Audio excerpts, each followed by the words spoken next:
प्रिय देशवासियों, नमस्कार।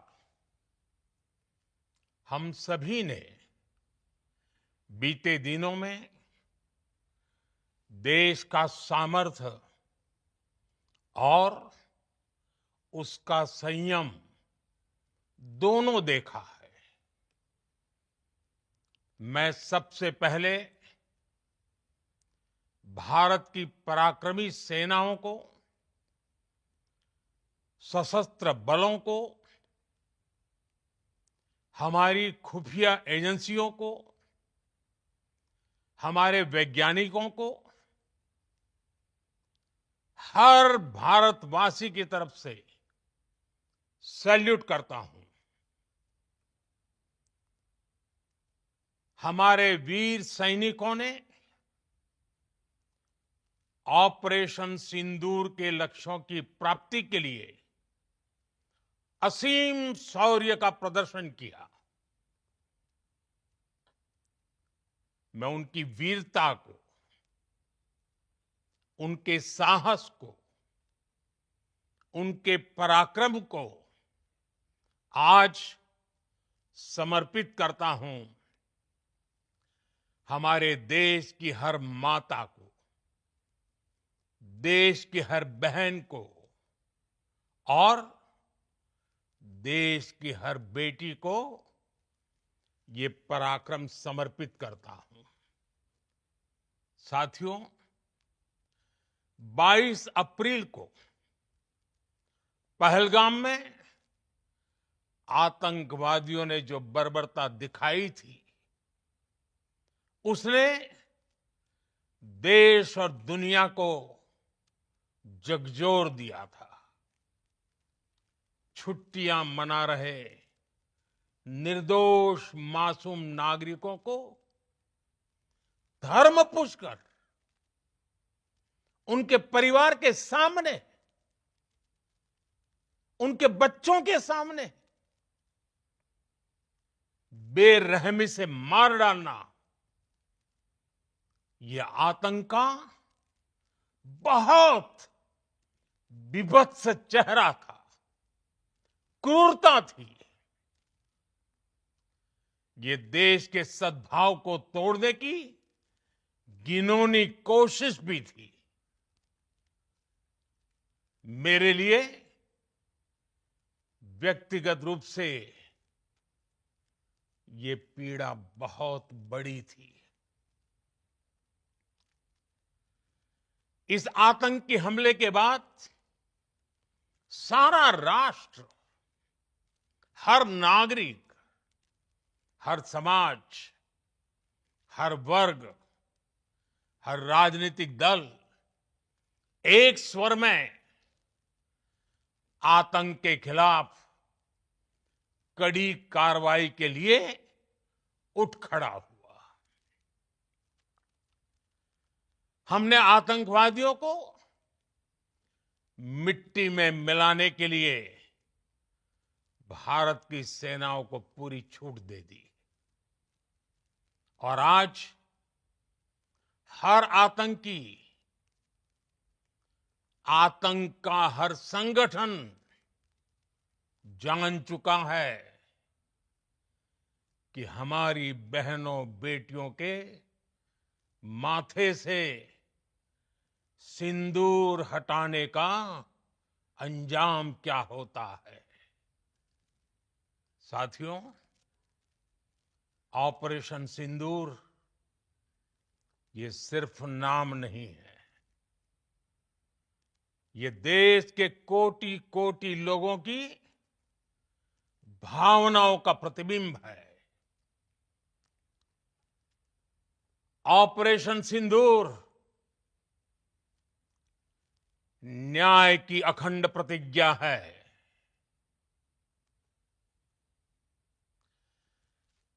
6 मई की देर रात, 7 मई की सुबह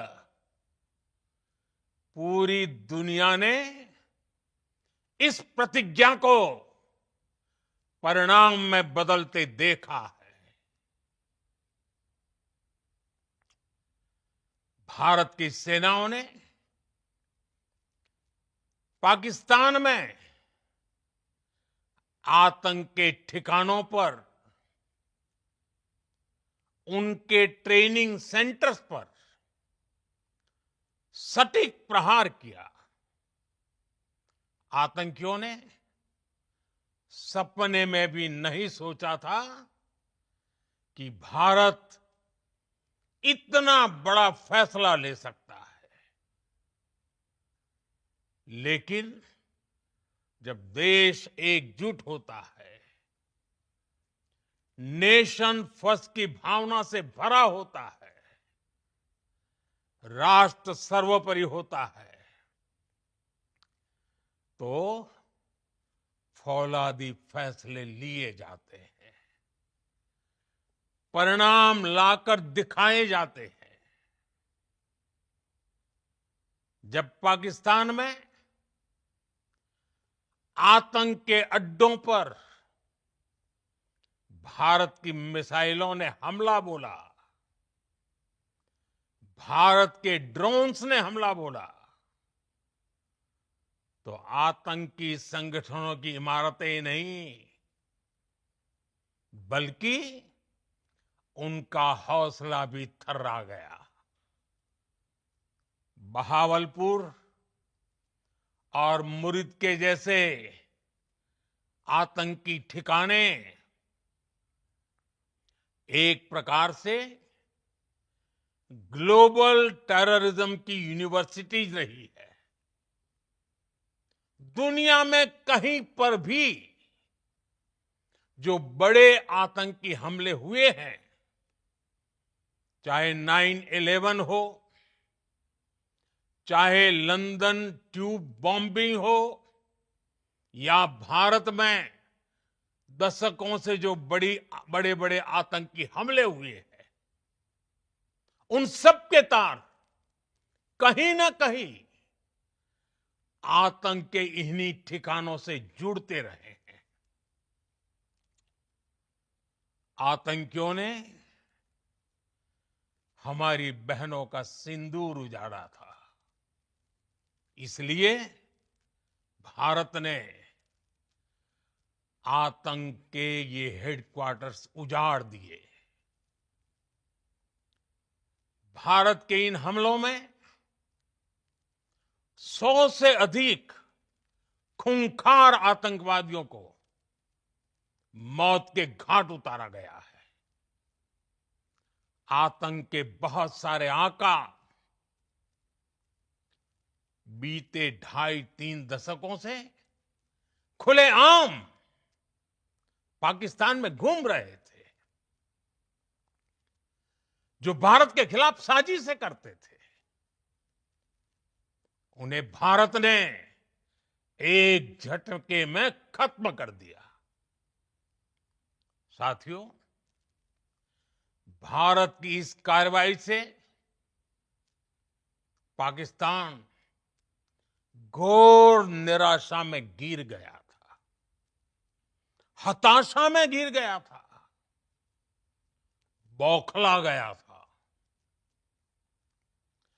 और इसी बौखलाहट में उसने एक और दुस्साहस किया। आतंक पर भारत की कार्रवाई का साथ देने के बजाय पाकिस्तान ने भारत पर ही हमला करना शुरू कर दिया। पाकिस्तान ने हमारे स्कूलों, कॉलेजों को, गुरुद्वारों को, मंदिरों को, सामान्य नागरिकों के घरों को निशाना बनाया। पाकिस्तान ने हमारे सैन्य ठिकानों को निशाना बनाया। लेकिन इसमें भी पाकिस्तान खुद बेनकाब हो गया। दुनिया ने देखा कि कैसे पाकिस्तान के ड्रोन्स, पाकिस्तान की मिसाइलें भारत के सामने तिनके की तरह बिखर गई। भारत के सशक्त एयर डिफेंस सिस्टम ने उन्हें आसमान में ही नष्ट कर दिया। पाकिस्तान की तैयारी सीमा पर वार की थी, लेकिन भारत ने पाकिस्तान के सीने पर वार कर दिया। भारत के ड्रोन्स, भारत की मिसाइलों ने सटीकता के साथ हमला किया। पाकिस्तानी वायुसेना के उन एयरबेस को नुकसान पहुंचाया, जिस पर पाकिस्तान को बहुत घमंड था। भारत ने पहले 3 दिनों में ही पाकिस्तान को इतना तबाह कर दिया जिसका उसे अंदाजा भी नहीं था। इसलिए भारत की आक्रामक कार्रवाई के बाद पाकिस्तान बचने के रास्ते खोजने लगा। पाकिस्तान दुनिया भर में तनाव कम करने के लिए गुहार लगा रहा था और बुरी तरह पीटने के बाद इसी मजबूरी में 10 मई की दोपहर को पाकिस्तानी सेना ने हमारे डीजीएमओ को संपर्क किया। तब तक हम आतंकवाद के इंफ्रास्ट्रक्चर को बड़े पैमाने पर तबाह कर चुके थे। आतंकियों को मौत के घाट उतार दिया गया था।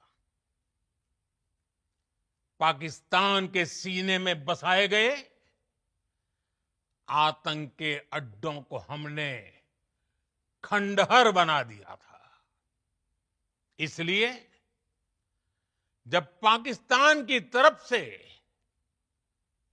गुहार लगाई गई, पाकिस्तान की तरफ से जब ये कहा गया कि उसकी ओर से आगे कोई आतंकी गतिविधि और सैन्य दुस्साहस नहीं दिखाया जाएगा, तो भारत ने भी उस पर विचार किया। और मैं फिर दोहरा रहा हूं, हमने पाकिस्तान के आतंकी और सैन्य ठिकानों पर अपनी जवाबी कार्रवाई को अभी सिर्फ स्थगित किया है।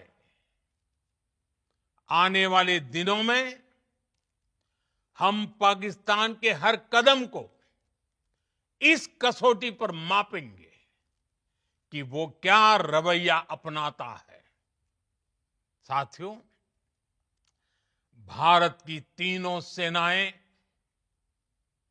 हमारी एयरफोर्स, हमारी आर्मी और हमारी नेवी,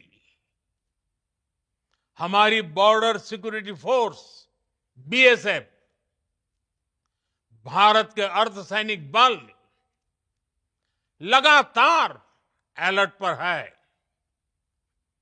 सर्जिकल स्ट्राइक और एयर स्ट्राइक के बाद अब ऑपरेशन सिंदूर आतंक के खिलाफ भारत की नीति है। ऑपरेशन सिंदूर ने आतंक के खिलाफ लड़ाई में एक नई लकीर खींच दी है। एक नया पैमाना, न्यू नॉर्मल तय कर दिया है। पहला, भारत पर आतंकी हमला हुआ तो मुंह तोड़ जवाब दिया जाएगा। हम अपने तरीके से, अपनी शर्तों पर जवाब देकर रहेंगे। हर उस जगह जाकर कठोर कार्रवाई करेंगे जहां से आतंक की जड़ें निकलती हैं। दूसरा,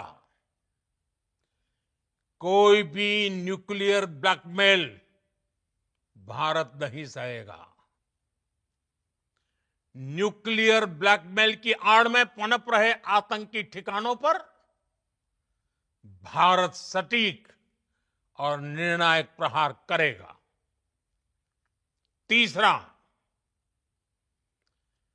हम आतंक की सरपरस्त सरकार और आतंक के आकाओं को अलग अलग नहीं देखेंगे। ऑपरेशन सिंदूर के दौरान दुनिया ने पाकिस्तान का वो घिनौना सच फिर देखा है, जब मारे गए आतंकियों को विदाई देने पाकिस्तानी सेना के बड़े बड़े अफसर उमड़ पड़े। स्टेट स्पॉन्सर्ड टेररिज्म का ये बहुत बड़ा सबूत है। हम भारत और अपने नागरिकों को किसी भी खतरे से बचाने के लिए लगातार निर्णायक कदम उठाते रहेंगे। साथियों, युद्ध के मैदान पर हमने हर बार पाकिस्तान को धूल चटाई है और इस बार ऑपरेशन सिंदूर ने नया आयाम जोड़ा है। हमने रेगिस्तानों और पहाड़ों में अपनी क्षमता का शानदार प्रदर्शन किया और साथ ही न्यू एज वॉरफेयर में भी अपनी श्रेष्ठता सिद्ध की। इस ऑपरेशन के दौरान हमारे मेड इन इंडिया हथियारों की प्रामाणिकता सिद्ध हुई। आज दुनिया देख रही है 21वीं सदी के वॉरफेयर में made in India defence equipments, इसका समय आ चुका है। साथियों, हर प्रकार के आतंकवाद के खिलाफ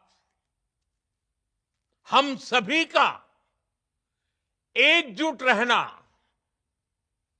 हमारी एकता हमारी सबसे बड़ी शक्ति है। निश्चित तौर पर ये युग युद्ध का नहीं है, लेकिन ये युग आतंकवाद का भी नहीं है। टेररिज्म के खिलाफ जीरो टॉलरेंस, ये एक बेहतर दुनिया की गारंटी है। साथियों, पाकिस्तानी फौज, पाकिस्तान की सरकार जिस तरह आतंकवाद को खाद पानी दे रहे हैं, वो एक दिन पाकिस्तान को ही समाप्त कर देगा। पाकिस्तान को अगर बचना है तो उसे अपने टेरर इंफ्रास्ट्रक्चर का सफाया करना ही होगा। इसके अलावा शांति का कोई रास्ता नहीं है। भारत का मत एकदम स्पष्ट है। टेरर और टॉक एक साथ नहीं हो सकते। टेरर और ट्रेड एक साथ नहीं चल सकते और पानी और खून भी एक साथ नहीं बह सकता। मैं आज विश्व समुदाय को भी कहूंगा, हमारी घोषित नीति रही है अगर पाकिस्तान से बात होगी तो टेररिज्म पर ही होगी। अगर पाकिस्तान से बात होगी तो पाक ऑक्युपाइड कश्मीर पीओके उस पर ही होगी। प्रिय देशवासियों, आज बुद्ध पूर्णिमा है। भगवान बुद्ध ने हमें शांति का रास्ता दिखाया है। शांति का मार्ग भी शक्ति से होकर जाता है। मानवता शांति और समृद्धि की तरफ बढ़े, हर भारतीय शांति से जी सके, विकसित भारत के सपने को पूरा कर सके, इसके लिए भारत का शक्तिशाली होना बहुत जरूरी है। और आवश्यकता पड़ने पर इस शक्ति का इस्तेमाल भी जरूरी है। और पिछले कुछ दिनों में भारत ने यही किया है। मैं एक बार फिर भारत की सेना और सशस्त्र बलों को सैल्यूट करता हूं। हम भारतवासी के हौसले, हर भारतवासी का एकजुटता का शपथ, संकल्प, मैं उसे नमन करता हूं। बहुत बहुत धन्यवाद। भारत माता की जय। भारत माता की जय। भारत माता की जय।